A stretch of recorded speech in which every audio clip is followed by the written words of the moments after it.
Welcome to Kim. Thank you so much for doing this. Kim Dority, MLIS, is president of Dority Associates, an information strategy and content development practice she founded in 2000.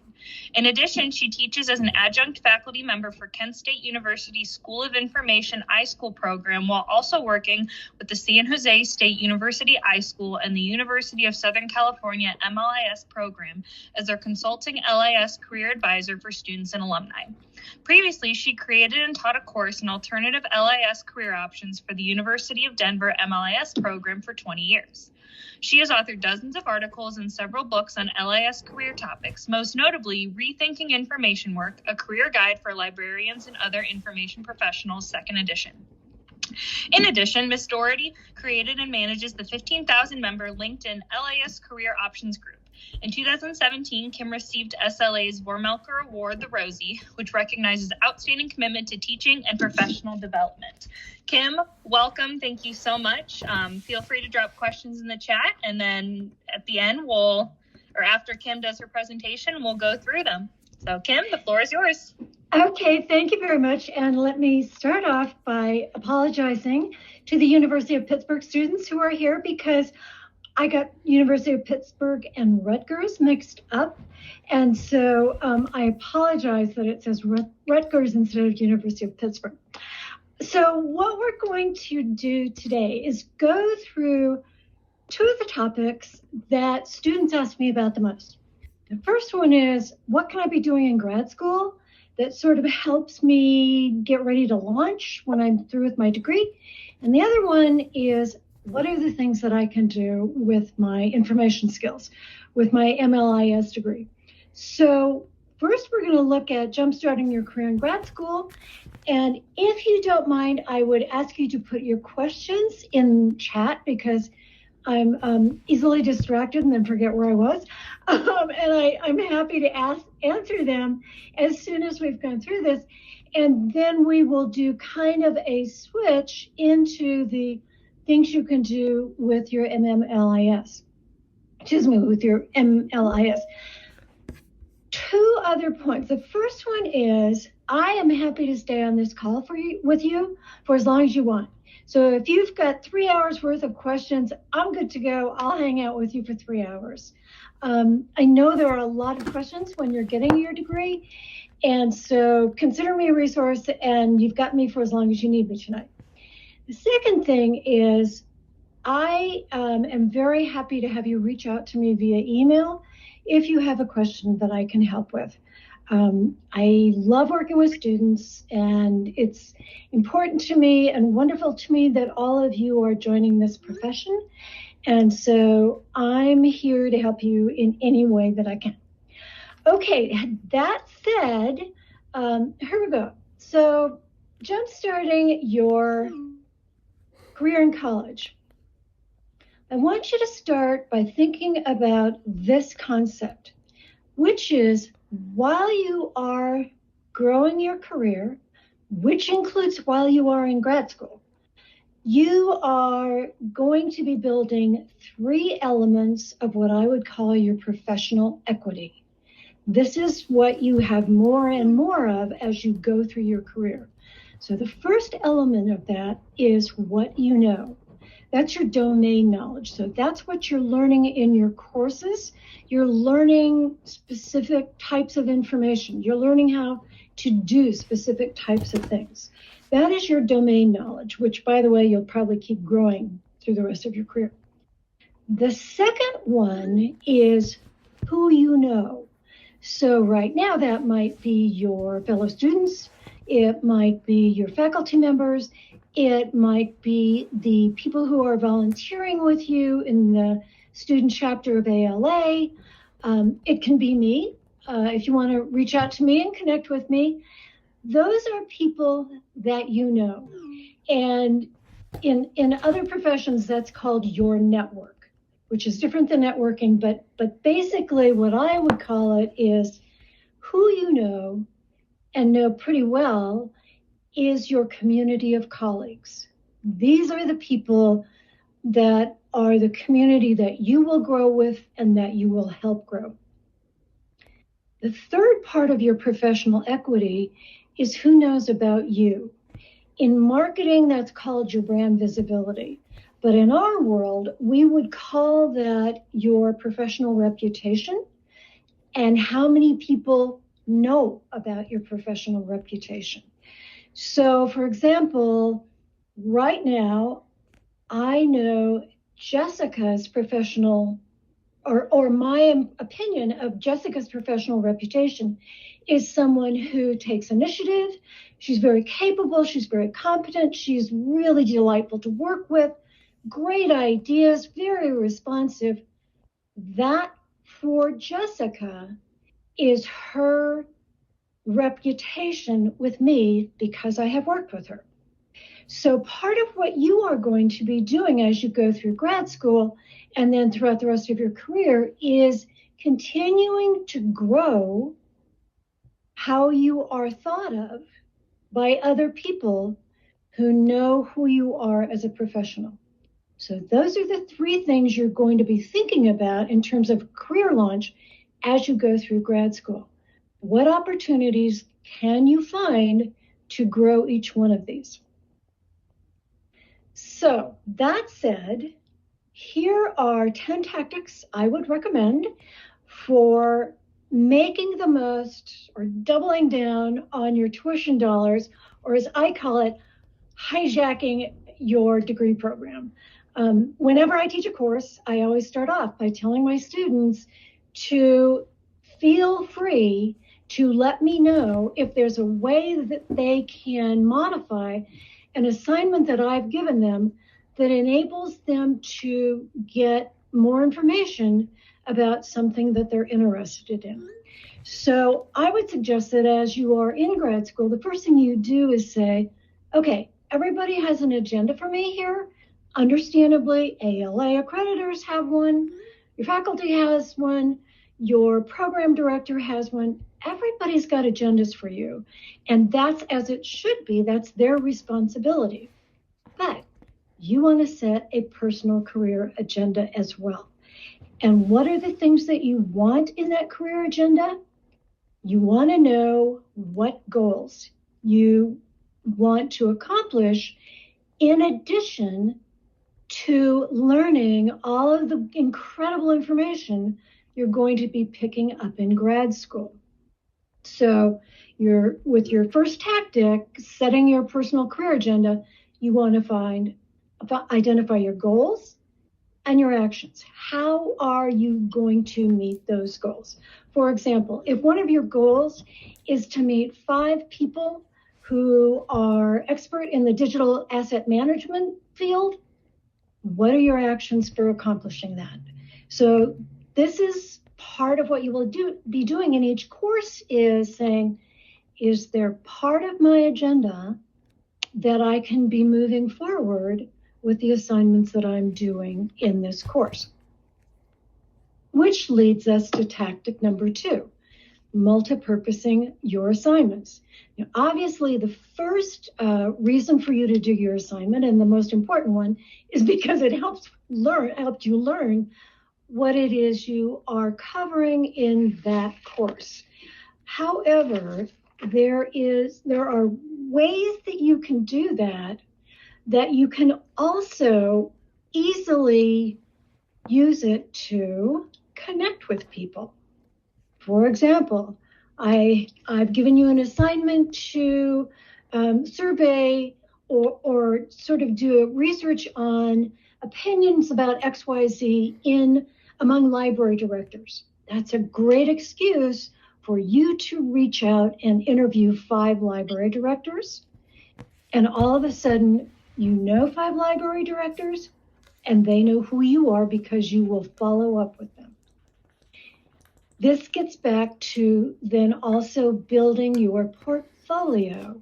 You're going to be responsible for your e-portfolio at the end. One of the things that you want to be doing as you go through your program is to be cognizant of undertaking actions while you're in your courses that help you not just meet the requirements for your portfolio, but turn that portfolio into a professional level document of, this is not just what I learned about, but this is what I did with it. So part of what you're doing with your assignments is looking at them and saying, is there something really cool I could do in this course that I would love to include in my portfolio? Because quite frankly, it would be great to talk about in a job interview. Again, getting back to building your visibility, reaching out to people, connecting with people through your assignments helps you create visibility among potential colleagues, hiring managers, volunteer colleagues. Becoming visible is one of the best things that you can do as you go through your assignments and your coursework. Tactic number 3, create your own learning assignments. So this is one of the things as I was going through grad school, I always did, because quite frankly, I was paying a lot of money for tuition, as I have a sneaking suspicion you are as well. And it was a way to sort of double down on what I was learning to do in each course. So with every course, I would pick one professional skill that I was going to develop while I was taking that course. So for example, maybe I wanted to learn how to write a book review. I would incorporate that skill into part of my assignment. I would find a reason that that was an important thing to do, or I would ask my professor, could I add this onto my assignment so I could practice doing this and have you critique it? So the things that I would encourage you to focus on, if you don't already have ones that you want to learn yourself, are learn how to write. Because your ability to write clearly and concisely is what will enable you to make compelling arguments and proposals to your bosses. The next one is to learn how you learn. Every time you take a course, you're going to be mastering a new set of information. You want to try different ways of mastering that information to see what works most effectively for you. Because, as I mentioned early on, that domain knowledge, you are going to be continuing to learn new stuff on an ongoing basis, no matter what direction you take your career. And the best gift you can give yourself is to understand how you can learn most quickly, most effectively, so that you can most successfully start applying new knowledge. Because I probably don't need to tell you, new knowledge is going to be a big piece of your life. And then this next one seems like a small item, but many, many people who have been in the profession for years and have had wonderful jobs and terrific opportunities will tell you that an awful lot of those opportunities opened up when they least expected it, because they were standing in line at a conference making small talk. Several of my own professional opportunities have come because I asked someone about the book they were mailing home. And it was a book that they were mailing to their uncle because they loved XYZ. And then we got to talking, and then we got to sort of connect over what we discovered by making that small talk.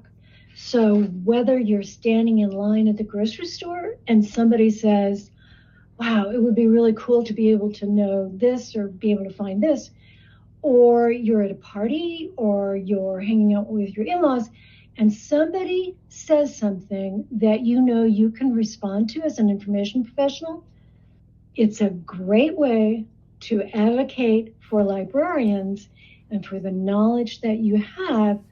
But also, it may also open up doors for you that you never could have anticipated otherwise. Okay, tactic number 4. Explore how many different ways your skills can be used. We're going to do that in a little bit together. But here are some ways to start thinking about this. First, you want to think about the profession as a whole. And trust me when I tell you, it is a huge profession. You have so many career options that the big challenge for students who are getting ready to graduate is often, holy cow, where do I even start?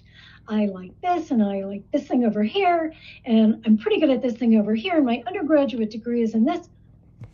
How do I think about this? Well, the good news is we'll look at that, but the cool news is you can adapt your skills to new opportunities all the way through your life, all the way through your career. So the first thing you want to think about when you're exploring those skills is understanding the LIS profession and how broad it is. Second one is to think about types of organizations. Most of us start our master's degree programs thinking about public libraries, which makes sense.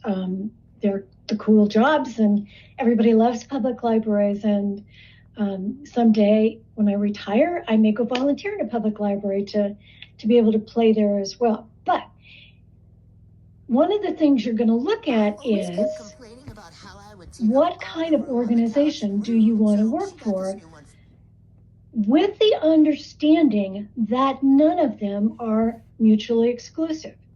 You can have a career that starts in a school library, moves to a public library, works for the government for a while, does corporate for a while, then goes to a nonprofit.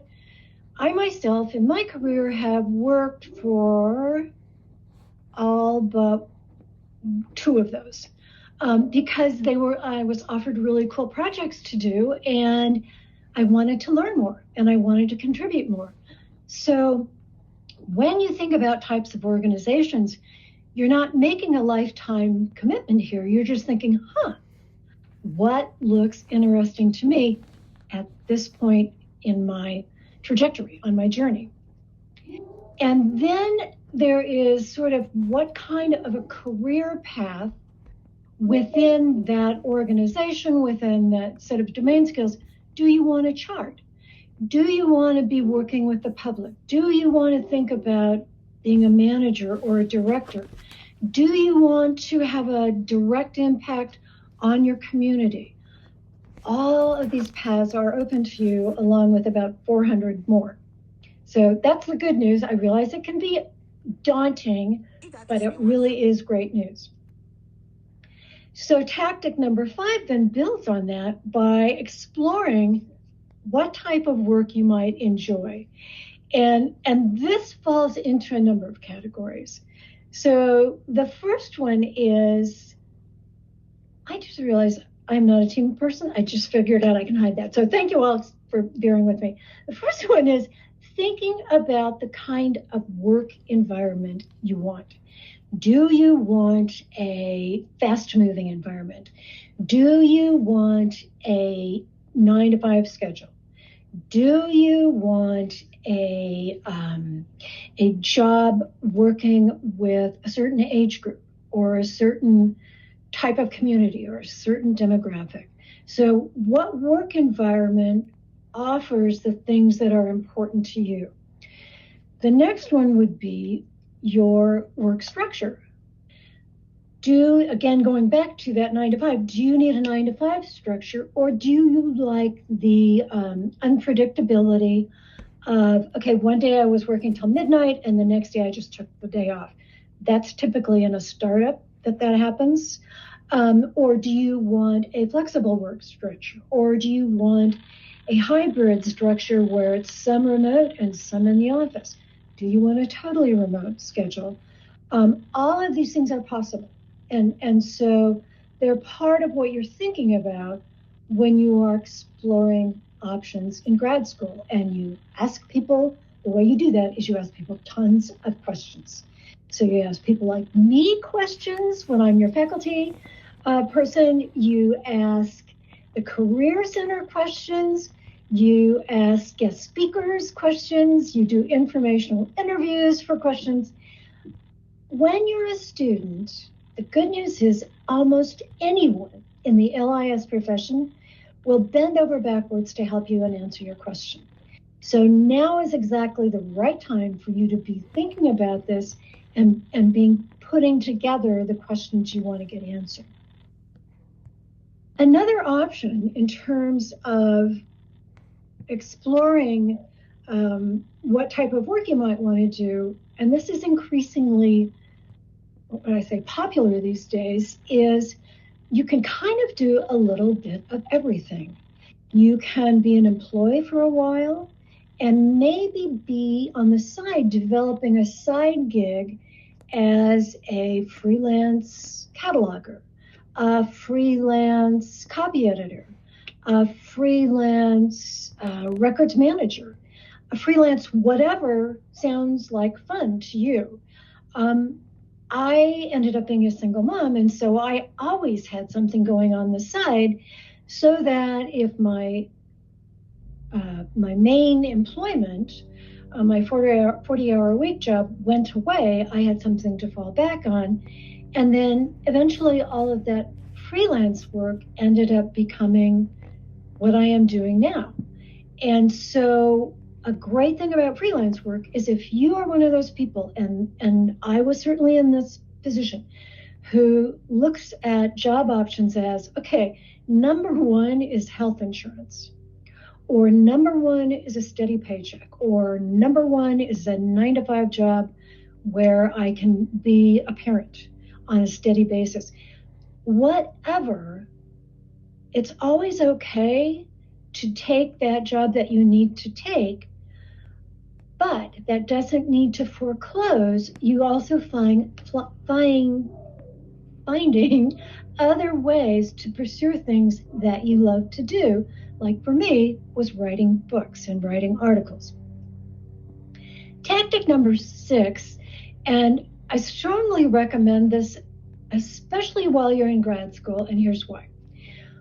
One of the challenges when you're in grad school is that you're going to be exposed to so many ideas and so many cool people and so many types of jobs that sound fascinating to you, at the same time that you are possibly working a part-time job, possibly parenting, and obviously taking courses that are intense and need a lot of work from you. So it is easy to get frustrated when you have a question or you have a cool idea or you want to check out a cool resource to not be able to do it. If you have a career journal, it allows you to go post that information and then let go of it and forget about it. You won't have to worry about, oh, if I don't follow up on this, I'm going to forget about it. You won't forget about it if you've written it down in your career journal. And then when you're in between sessions, if you want, you can follow up then. But a career journal lets you let go and focus on the things that you need to be focusing on in terms of your coursework without foregoing or giving up that great idea that you had. So when you do that, what are some things that you might have in your career journal? One of them that's very, very important is career questions. Because, excuse me, when you put down a question that just sort of rolls across your mind, you won't lose it is the first thing. But the second thing is it makes it easier when you are doing an informational interview with someone to come up with the right questions for you. So some people might want to know, what do you see as the future of this career path? Other people might want to know, what do you really love about working as a medical librarian? So here's where you note the kinds of questions that you think of that you would like to have answered by someone who is a practitioner. Another thing that you might want to have is career answers. And for example, say you had in your career journal, you were getting ready to take a course in data librarianship. And I have no idea if you have that course, I'm making it up off the top of my head, but say you do. So your questions might be, what do I like about data management? What do I not like about data management? How might I grow a career in data management? Those are three questions that are very important if you're thinking about this seriously. And so as you go through the class, you want to make sure that you are noting your answers to those questions, because it helps you. And as I said, when there's so many options, it helps you narrow things down. Finding out or determining what you think you don't want to do is as helpful for you as finding out what you do want to do. And then last is, remember we talked about having goals?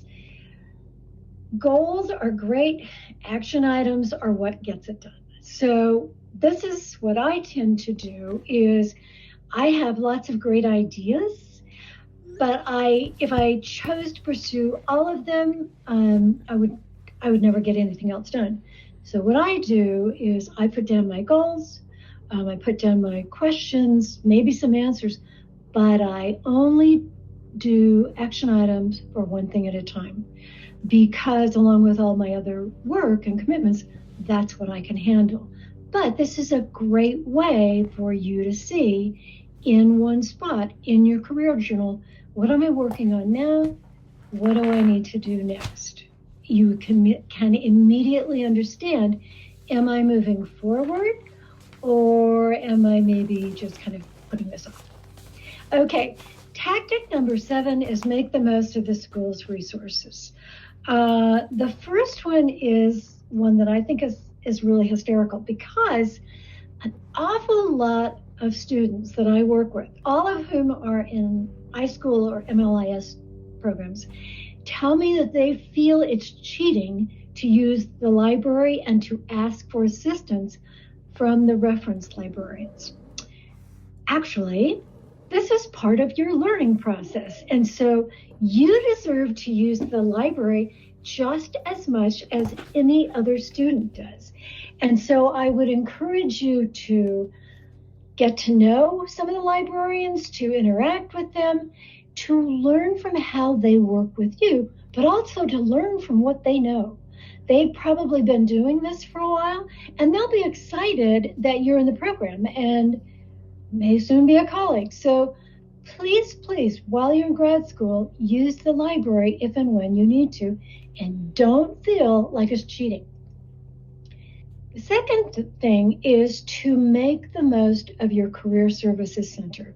And I don't know about the Pittsburgh guys, but I have heard that the Kent State Career Services Center is very good and has really great resources for you. So, for example, if you need somebody to look at a resume, if you need to do mock interviews, if you need to research internships, if you need to research any kind of placement services, all of those kinds of things usually start with your Career Services Center.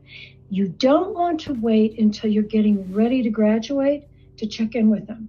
You want to check in with them as soon as possible to understand what they have to offer you, because you want to get used to working with them so that you know when something comes up like, oh my gosh, somebody's asked me for a resume and I need help fast, you know who you can check in with, you know who you can call. So next, I would say take advantage of student groups. Now, usually when I'm giving this recommendation, I'm not talking to people who are already smart enough to understand how important that is. So I would say you guys are ahead of the game. You understand how important it is to build connections, to contribute, to undertake projects and activities that are at a professional level, because when you can talk about those things in your hiring interview, you've immediately distinguished yourself as someone who takes initiative, as someone who is willing to step up, take responsibility, and invest themselves in the well-being of all of their student colleagues. So good on you. Tactic number 8, practice doing scary stuff. The great thing about grad school is you can totally mess up a whole bunch of these things, and the only thing that happens is that your fellow students will probably tell you that was a nice try and you might want to practice some more. But you haven't messed it up professionally. And so this grad school is the best place you can possibly practice doing things that make you nervous. For example, giving presentations. The first presentation I made, I spent the entire time thinking I was going to throw up. And I've now made hundreds of presentations, and I would like to tell you that I never have that feeling anymore, but now I can say, oh yeah, this is an adrenaline rush that starts when you're going to give a presentation. The good news is it does not mean you're going to throw up. It just means you are energized and jazzed to be working with this group of people and connecting with them. The thing about giving presentations and doing them over and over again is you start to understand how your body works and how your brain works. And the better you understand it, the more you can make it work for you. In the same vein, learning how to make decisions is a lifelong, not just a professional skill, but a life skill. And here's why. Everybody has a different process that they go through for making decisions. And you will probably find, if you've never thought about this before, that the next time you have to make a decision, it would be useful for you to think about, okay, what could I do to make this decision that makes me feel good about this decision? For example, I'm one of those people who does sort of like the immersive research thing. I research every possible aspect of the decision that I'm trying to make. And then having done that, the next step I take is, okay, if this decision goes totally south on me and the worst happens, how am I going to cope with it? And as soon as I know that I can cope with any outcomes from that decision, then I can be comfortable with the decision that I've made. My son, on the other hand, who is very good at making decisions, does the pro and con. And so he'll make the pro list and the con list. He'll make the decision based on the pros and cons. Then he'll figure out how he feels. If he feels great about that decision, he knows he made the right decision. If he's dreading doing what he decided to do, he knows he made the wrong decision. So all of you are going to have a different way, a different process for making decisions that let you be comfortable with it. But as long as you realize that there are no perfect decisions and every decision, given more information, could be better, just knowing how you can get to a decision quickly and effectively and comfortably will help you deal with all sorts of career choices and opportunities that come up for you.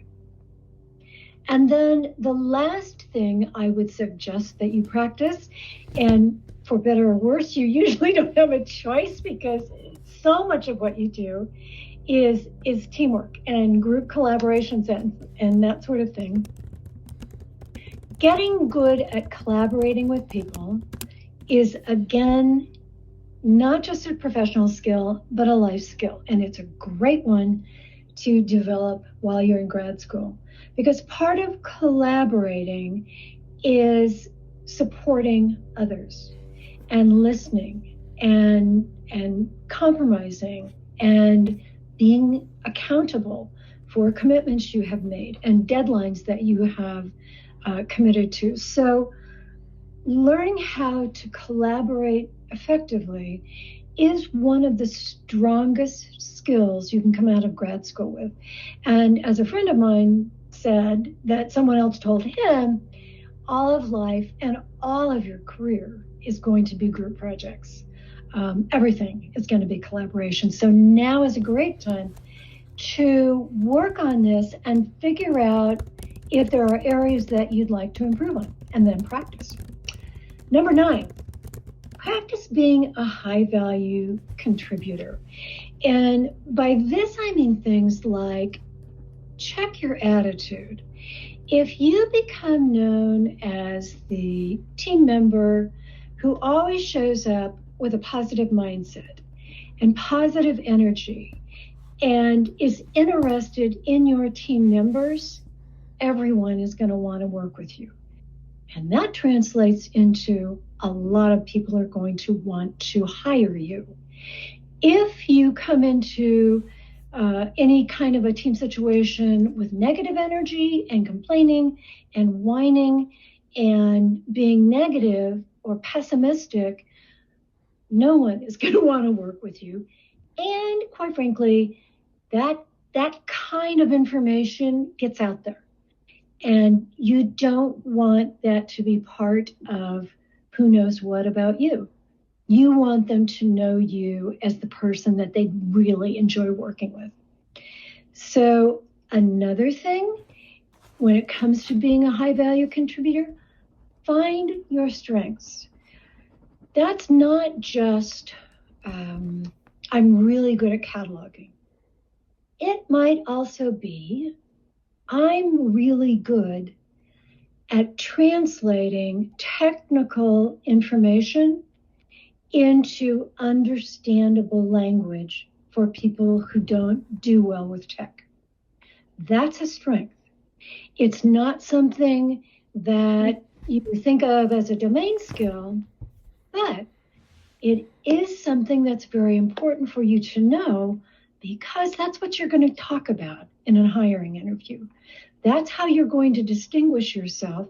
And trust me when I tell you that that particular strength I just mentioned is very much in demand, because all of us, again, are going to be continually learning new stuff, learning new technology, and learning how to translate that into applicable benefits for our libraries. I would encourage you also, while you are in grad school, to focus on being resilient.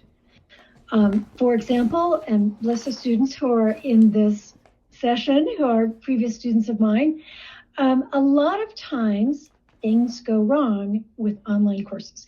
Let me rephrase that. Things don't go wrong. Tech glitches occasionally happen. And one of the things that you want to be able to do is sort of roll with it. Because in your career, in your workplace, in your projects, things are always going to glitch.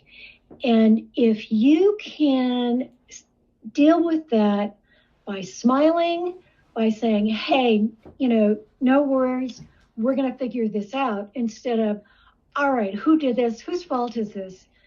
The difference is, we're going to figure this out, helps everyone move forward. And that's what you want to be able to do. That resilience is perhaps one of the most important competencies you can have as a professional and in your real life. If you think it's important as a professional, wait until you become a parent. And resilience really becomes important. So it's great that you can be practicing this as you're going through grad school. And then last point is, I believe it's really important for you to become comfortable with becoming the leader in your own life. So rather than waiting for someone else to say, okay, we're going to help you get into this job or this career, you're going to be the one who steps forward and says, what do I need to do in order to make that happen? So essentially, that comes down to taking responsibility for your choices, and whatever the outcome of those choices are, finding a way to keep moving forward with the goals that you have had in place, even if the choice that you made turns out to sort of derail you in a different direction. That's okay. That's what happens in careers. That's what happens in life. But knowing that because you're in charge, you can decide how you're going to handle that. Is it a setback or is it a sidestep? And then you can go back on track. If you take responsibility for your choices rather than blaming that on somebody else, then that means you can learn from whatever went wrong. Trust me when I tell you, as someone who's worked in many career paths, jobs, employers, projects, you're going to hopefully experience a lot of failure, because what that failure means is that you have tried something new. You have pushed yourself forward into a place that you didn't already know the answer. But when you do that, that's when you grow. That's when you can contribute at a high level. And that's when you are using your grad program to develop into the professional persona and individual that you want to be once you graduate. And with that, here is my contact information. And so now we're going to try something that tests my technical skills, which is to stop sharing this slide and to start sharing my other slide. So hold on with me as I put this in place. All right, so now we are going to go here, and slideshow from the beginning. Okay, so this is the other thing we were going to talk about today, as soon as I figure out how to make the subtitles go. Here we go. All right, so one of the things that I am often asked about by students that I work with from a career standpoint and students that I have as they're going through the Kent program is, how many ways can I use my MLIS degree? And the assumption is, okay, I'm learning how to be a public librarian, which is wonderful, but the reality is what you are learning is this amazing skill set that pretty much enables you to create a career in any direction that you want at any time. So here's how you do that. And what we're going to talk about is, how do you think about that? So I suggest that you start by asking the two big questions, which are, what work will you do? And for whom will you do it? So think about all of the domain knowledge that you are picking up in your grad program. Of all of those courses you've taken, what do you love to do? I'll go back to cataloging. Do you love being a cataloger? Do you love working with data? Do you love working with doing research for like competitive intelligence? Do you love doing community outreach? So the first question I want you to think about is, as you're going through grad school, goes back to your career journal, what work do you think you might want to do? And as you go through your program, what you're probably going to find is you came in thinking, I know exactly what work I want to do. And by the time you were halfway through, you were thinking, so now there's like 5 things that I might want to do. That's okay. Picking one and starting with one doesn't mean you can't do the other 4. And then the for whom will you do it is, again, we'll go through this in more detail. What kind of organization do you want to work for? you will have a handout that says, the title is, I didn't even know that job existed. And that will go through in much greater detail what we're going to be working through tonight and going through fairly quickly so that you can go through, I didn't know that job existed, and write all over it with questions and things like that. And then let me know if you have questions that I can help with. So the first question, here are some examples of what work might you come out of grad school having decided this is what I love and this is what I want to do. So there are just some examples. And at the bottom, I have specializing in a topic like gaming applications and developing multiple career pathways. Yesterday, I was on a call with a young woman who's in one of the courses, one of the programs that I advise for, and she knows more about gaming than I think probably 90% of the world. And she's getting her MLIS. And she was wondering if there's any way that combining those things could work for her in terms of developing a career. So first we looked at gaming and gaming adjacent skill sets. For example, instructional design, training, creative programming, creating programs for the library, those kinds of things. So we looked at that as these are things that she could look at academic, she could look at community colleges using instructional design because she's done some of this with the gaming thing. She could look at working for a gaming company that specialized in educational gaming and creating kinds of games that help people learn how to do XYZ. She could work for a gaming company that needed an information professional to come in and do digital asset management for all of the materials, all the content they are developing and need to reprogram or need to be able to repurpose because that's very expensive stuff. She could become a account rep for a company in new media, including gaming, that sells to library customers. She could, knowing what she will know about libraries and gaming, she could look at working with libraries in content development roles for how do we create tutorials, online tutorials, in how you might use AI in your small business tomorrow.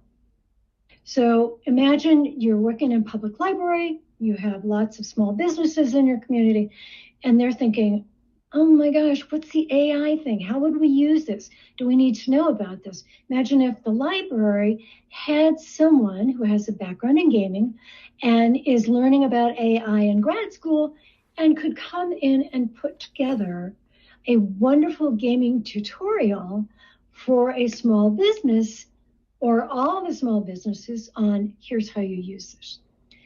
That's an example of what work will you do and the breadth of how you can think about, I have this skill, I have this knowledge base, where can I take it?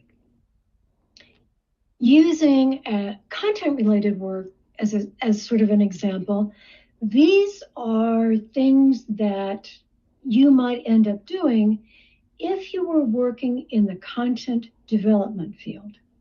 You can see that some of this is writing, some of this is content visualization, some of this is content strategy based on the goals of the organization. Here's data-related work. These are the kinds of things that people who love working with data could end up doing. These are the kinds of jobs you might be doing. All of this might fall under the heading of data librarianship. Okay, those were a very quick run through of what kind of work would you do. Here's a run through on for whom.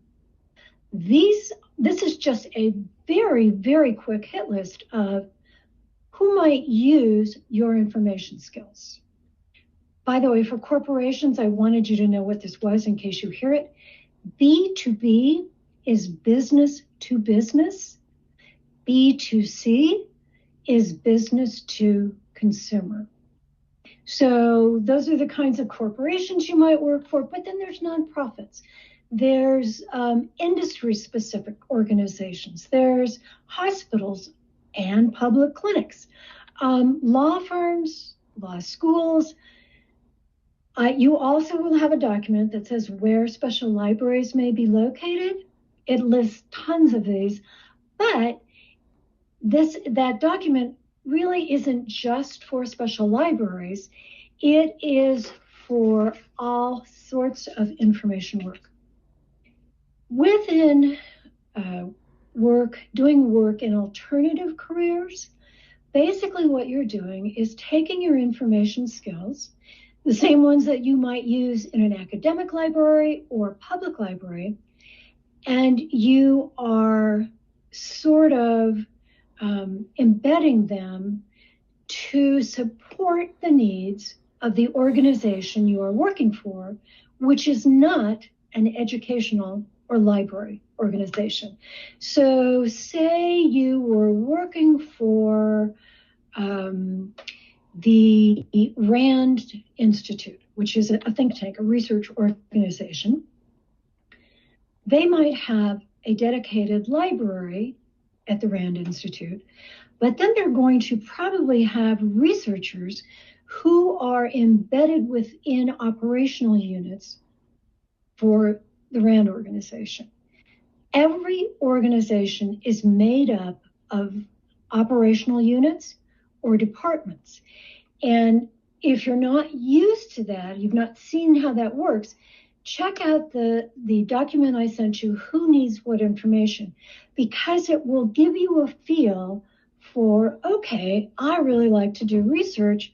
Oh, in most organizations, my research skills would work there and there and there. And what you will find is that sometimes you will be working as an embedded information professional, and you will be sort of tethered to the special library, the established library in the organization, but also working with a specific department. But more and more, you will be an integrated information professional, which means that you are part of the marketing department, or part of the records management department, or part of the product development group.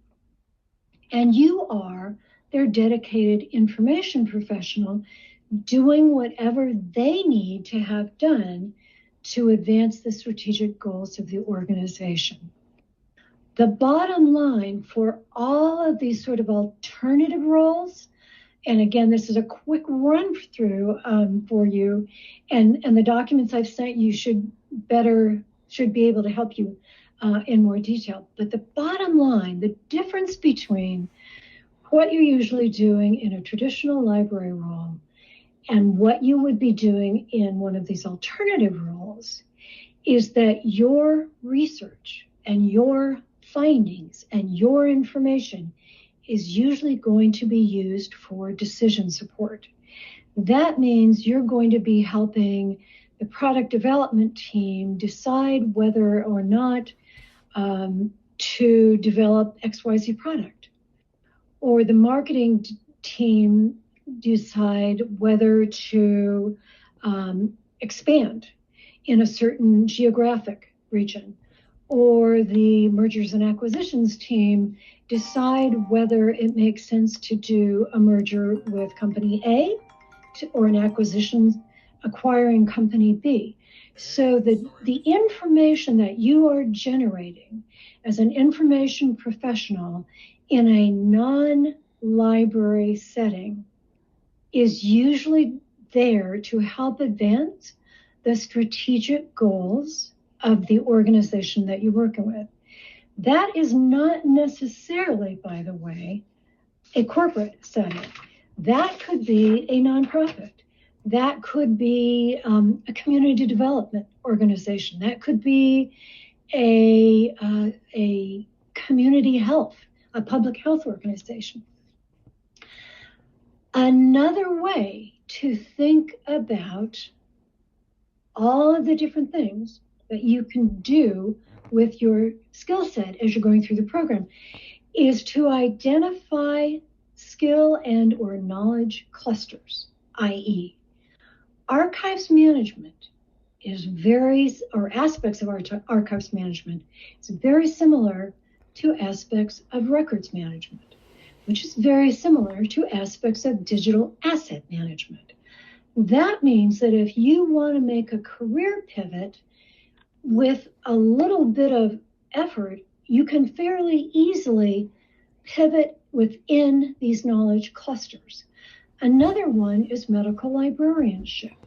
That can pivot from I'm working for a pharma company, a pharmaceutical company, to I'm the academic librarian in a nursing school, to I'm the public clinic information specialist in my community, to I'm now working for a startup biomechanical engineering company, to I'm the consumer health expert for my public library, and I'm a consultant also for other public libraries that want to increase or expand their consumer health resources.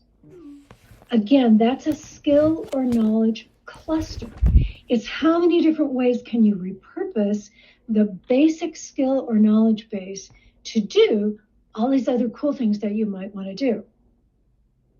Another way to approach this is by thinking about transferable or translatable skills. For example, if you know or have done general management work for a library, you can also do that work for a nonprofit very easily. Also translates into board work. If you have done any kind of sales or marketing in your library job, that transfers into sales or marketing for almost any kind of organization, but especially for a nonprofit, where sales is really membership development or understanding community needs. Another one is vendor relationships.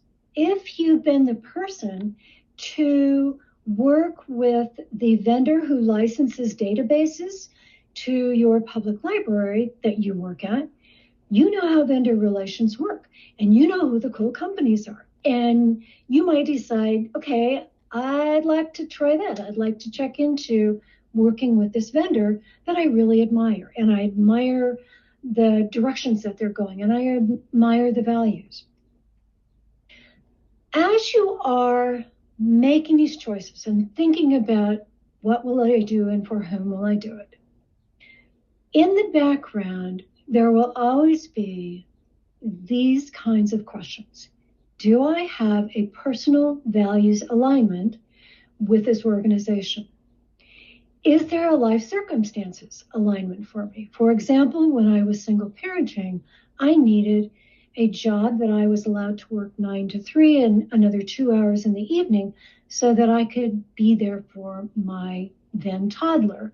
Once my then toddler went off to college, it was sort of like, hot damn, I want to work on cool projects. And I worked for a number of startups where I was working literally until midnight every night for months on end, because the things we were doing were important to me and fun and rewarding. But that was because my life circumstances changed. Another question that may be important to you is there, in the direction I'm going, the potential for growth and advancement? And do I care? Because you may not care whether there is growth or advancement if you love what you're doing right now. Same thing with intensity and performance expectations. One of the things you want to look at is some jobs are very intense with very high performance expectations, and some people thrive with that. Other people don't. And you want to know that about yourself as you're thinking about these two choices so that you can make a choice that best reflects an environment that lets you thrive. So key takeaways, numerous ways to explore them, to explore options. Start reaching out to people while you're in grad school and ask lots of questions.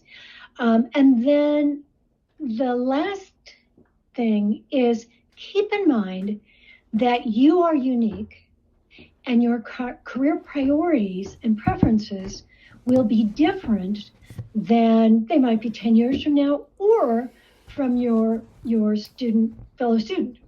So you want to make sure that you're not just asking questions that are sort of generic, but you're asking questions that really reflect who you are and what you need to know in order to make the kinds of decisions that will work for you. Okay, so now I'm going to exit out of here and I'm going to do this and say, let's take questions. All right, so if you have a question, you can drop it in the chat, and Kim, I'll feed them to you if that works. Sounds good. All right, so our first question is from Brianna, hope I'm pronouncing that correct. Is there anything I should focus on in grad school or directly after to help start a career as a professor, specifically in between getting my master's and PhD?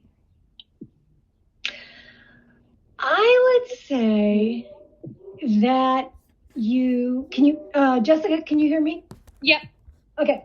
I would say, Brianna, what you want to do is get a job working. I think that you will be much more effective as a professor if you have some real-world experience under your belt, because that's what you're going to be trying to bridge for your students is the difference, not the difference, but the complementary nature of what a practitioner sees and what the sort of broad philosophical or conceptual approach to your topic is. So my advice really would be work. Find a job between getting your master's and your PhD. Also, I would think you might want to just breathe a little bit and read some books you'd like to read. But good on you, Brianna, for looking at that. That's wonderful. All right, we have some people typing. So waiting for that to come through. Dr. Martin said, in addition to Kim's excellent advice, I would also recommend publishing, presenting, and possibly teaching as an adjunct. Oh, yes. Yes, that is wonderful, wonderful advice. And also, even if you weren't looking at, say, a full-time faculty position, what Dr. Martin's just mentioned is also great for professional visibility. People get to know you when you present, when you write, when you publish. Always a great way to help build a career and career opportunities. Okay, this is from Anna. I have seen many job postings that prefer a candidate with grant writing experience. Do you have any recommendations about how to get that experience? I think that there are lots of courses that are available through groups like LinkedIn or WebJunction, or there are several people or organizations that offer grant writing. Sometimes the programs themselves, the MLIS programs or the iSchools, offer a course in grant writing, but if that doesn't work into your program, I would say look for outside options. And as a matter of fact, you may even be able to find one at a community college. So for example, if a community college had a degree in social work, they'd be likely to have a course in grant writing. Yeah, so I piped in. I know that Columbus Metropolitan Library has, they have recorded grant writing workshops that you can access off their website, so check there. And Dr. Harper said, let your professors know that you're interested in learning about conducting research, co-present with a professor, work collaboratively on an article so they can help mentor you and offer opportunities to you. I think that's going back to Brianna's question. Perfect. And it looks like Marianne, Dr. Martins, has a comment as well. Yes. Hi, everyone. I just, in addition to what Megan said, I've had really great experiences with students who have reached out to me and said they wanted to, publish something or work with me on research or work with me on a grant. And right now, I'm sorry, you guys, but right now is not a great time to be writing grants in our field. But, that will change. Everything is subject to change. It will get good again. So, but seriously, reach out to your professors and across the school, because even if it's in an area that is not your area, like say you think you want to be a youth services librarian, but somebody else might be in the process of doing an archives grant and they would really appreciate some help. So reach out across the school. I think, Megan, you could probably help connect people who are interested in that as well. We welcome that.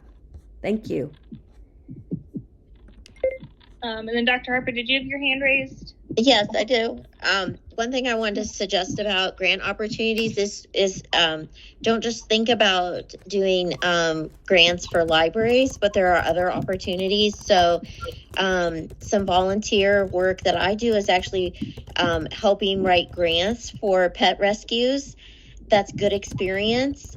Usually they have like specific applications and they're asking for evidence, but it's all good experience writing. And I actually don't have time to like go and like work in there, like in the shelter facilities or do that kind of thing, because I also have asthma, but I do help with the grant writing, and that's just something that I think has given me like one of the things that they've said to me is that I have a different perspective. So I think about like evidence that an assessment of what's working in their rescue organization, and it's been very successful, and it's usually not as time consuming as like those big IMLS, which the Institute for Museum and Libraries, the real research or intensive, but it gives you these volunteers groups. First of all, it's a good experience, and it's not as time consuming also. So you could volunteer as you have the time and energy, but do something that you're passionate about and that also I've also contributed on. I'm from Appalachia down in southeastern Ohio. So there's a lot of food pantries, and that's another area where I've contributed to grant writing. So it doesn't give me like any credit kind of as a professor, but I will tell you it's been very useful to do those things and get those opportunities and experiences. And if I could build on what Dr. Harper has said, which I couldn't agree with more, what she's sort of modeled right there is that you guys are going to have a very broad set of information skills, and most people aren't going to realize how valuable you could be to them. And so what I would encourage you to do is to look around you and find opportunities to contribute what you love to do with information. For example, with Dr. Harper, it's grant writing, and that's an incredible gift to give to those organizations. But for those of you who can organize information, or who can do research, or who can do records management for a group, or every organization needs someone with information skills. And so I would encourage you to look for those opportunities and then volunteer, because you're not going to get paid, but you're going to be giving amazing skills to an organization that you care about. And again, you never know where that goes. You never know who sees that you never thought of. And even if the only benefit to you personally is you've got something great to talk about in a hiring interview, it's still a really valuable thing to do. This is one of the reasons it's so cool to be an information professional is we have the keys to the kingdom. We know how to do all this cool stuff that really helps those around us. All right. First, I want to apologize for the heavy breathing. My dog's being clingy. So this is from Caitlin. She said, I'm working full-time at my university to help cover my part-time schooling, and it's not in anything related to my degree. I'm worried that doing so will interfere with my ability to be available for student groups and part-time/internship opportunities. Is it better to stay in my job or try to get loans/scholarships to support my schooling instead from a long-term career perspective? Megan, do you want to jump in on that? I'm hesitant to make a recommendation that is going to impact someone's finances. I would say if you need to stay in that job, that would be the first decision to make, especially given how things are right now. But if possible, try to find ways to combine your assignments with activities that would be helpful for you in terms of building your portfolio at a professional level. So doing signature projects that, for example, with Dr. Harper or Dr. Martins. But given how things are now, I don't think I would leave my job. Megan, what would your advice be? So a couple of things, suggestions. One thing I would suggest is Kim presented like thinking about your goals and about the skills that you want to develop. And that would be something that in your current position, you might think about talking about with your supervisor. Are there opportunities that you could take advantage of? Like, is there a project or initiative that you could be assigned that would build your skills? So, for example, when I had graduate assistants, sometimes I would say, well, what are some skills that you want to develop? And so a couple of times my graduate assistant said, well, I really, I feel uncomfortable making presentations.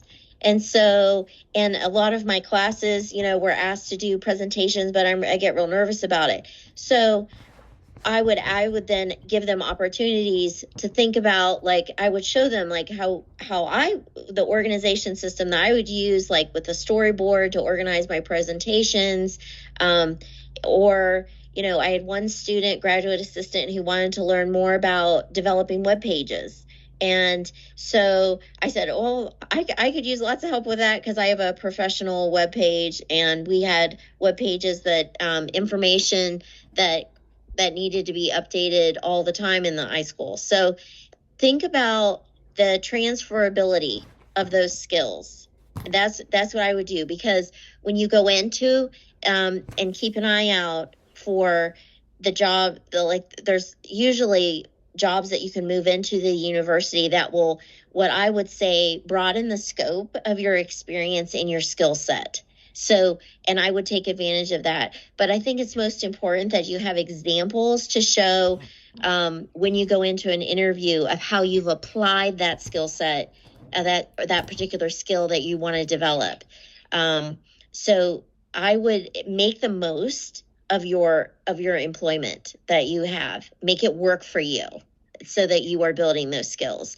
And I also wanted to add to, you never know who you're going to meet in some of these positions. That people change positions all the time. So somebody who's a peer in your class will later on be a director, in some organization. So don't underestimate the networking and the kind of the connections that you make, both in your job now and then in your classes.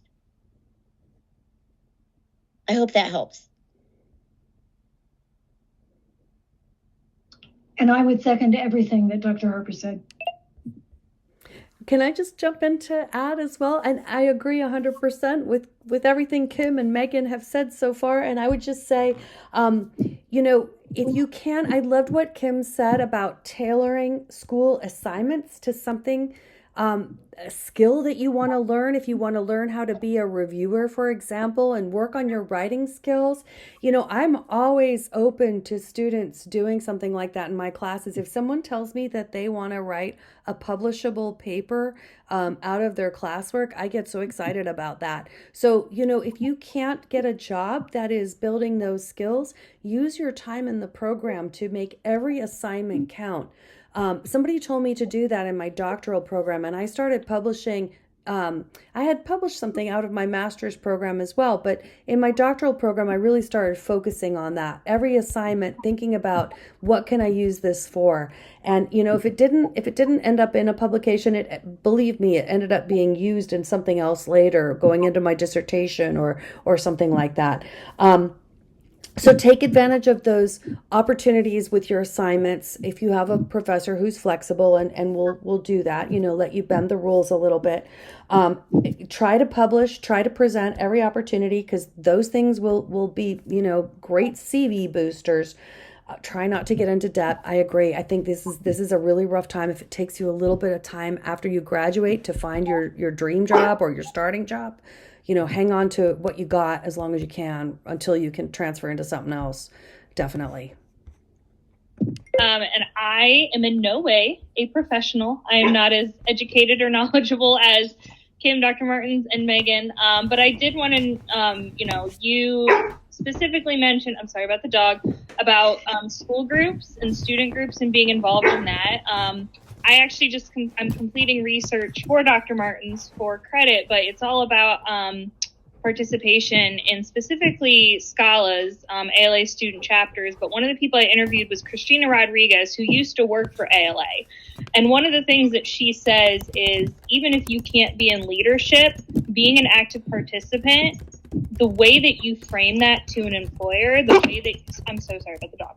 The way that you frame that is almost as important as what you did. And so even if you can't be a full-time leader and an officer, if you can help, I'm so sorry about the dogs, if you can maybe chair a committee for one event or something to that effect, the way that you frame that is going to be really beneficial. And employers, this is from Christina, who worked for ALA, employers will look at that, almost as highly as if you were in, a president or vice president position. So don't rule out being busy with your job and school to not be able to be a member of a student group.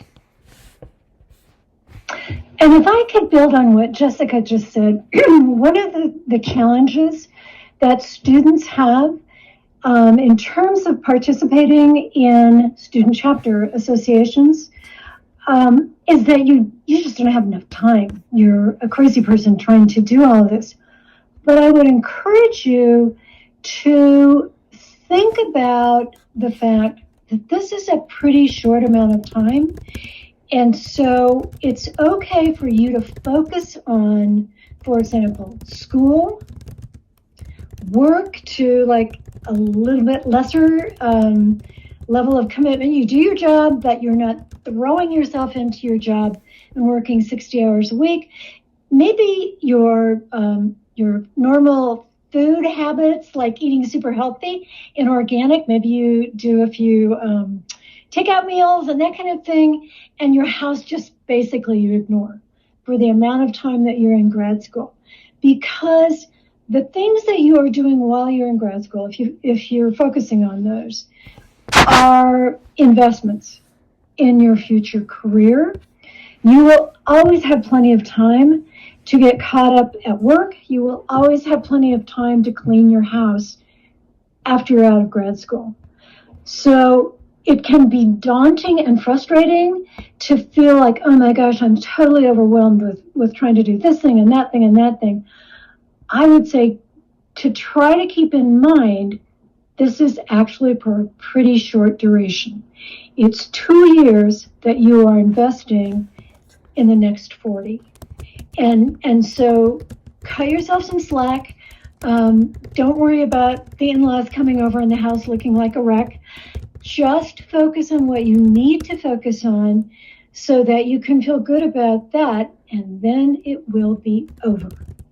You will be done with school. You will have accomplished this totally amazing thing for which you all, I hope, would be giving yourself lots of kudos. But it's a way to sequence, because, for example, if I'm writing a book, I basically say to everyone I know, I'm not going to be showing up for coffee in the afternoons like we usually did. And yeah, my house is a total disaster area. And tomatoes aren't getting planted, that kind of thing. But it's because you are constantly throughout your life, throughout grad school, throughout your profession, whatever, you are prioritizing. At this moment in my life, this is the most important thing. So I'm going to let go of these other things that are important to me, and once again, at some point I will have a clean house, but not right now. And that enables you. I just saw Dr. Nichols' comment. I do too. But that enables you to find a little bit of extra time to work on an assignment or career journal or work with your professor, if you stop trying to do all of it at the same time as going through grad school.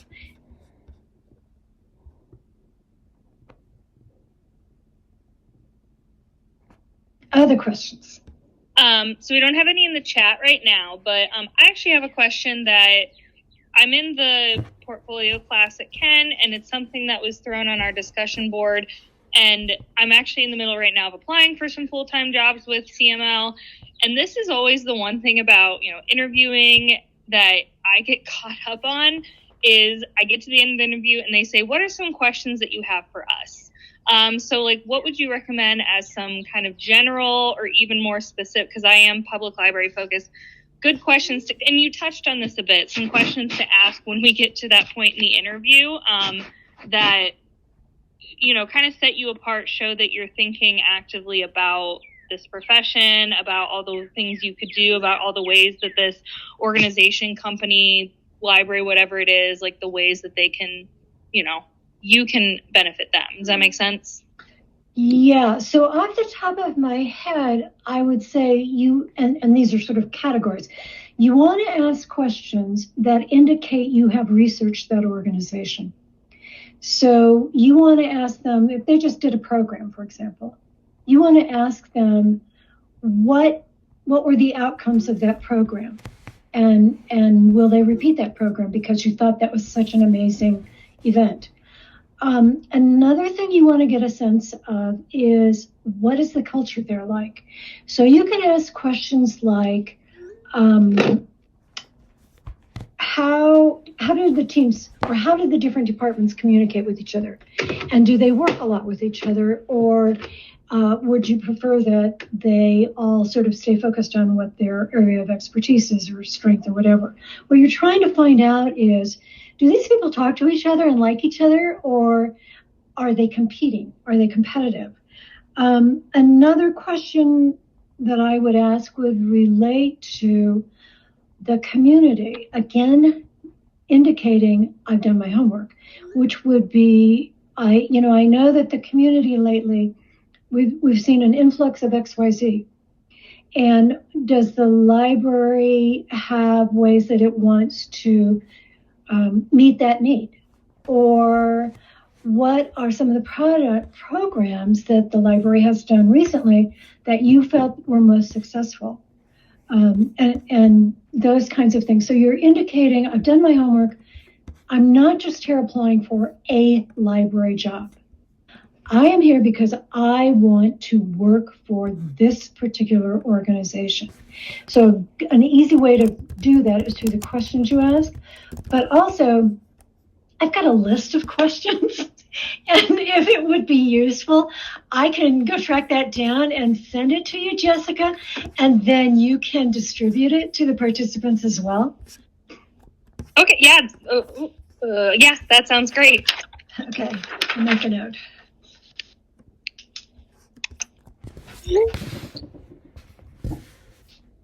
And while you're writing that note, it doesn't look like we have any other questions in the chat.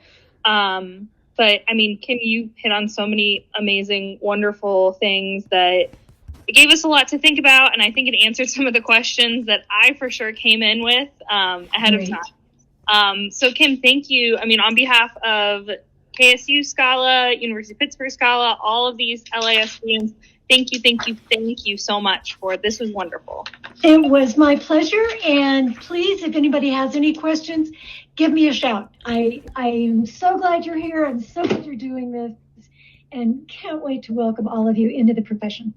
Take care. Kim, thank you so much. Thank you. Oh, you're welcome.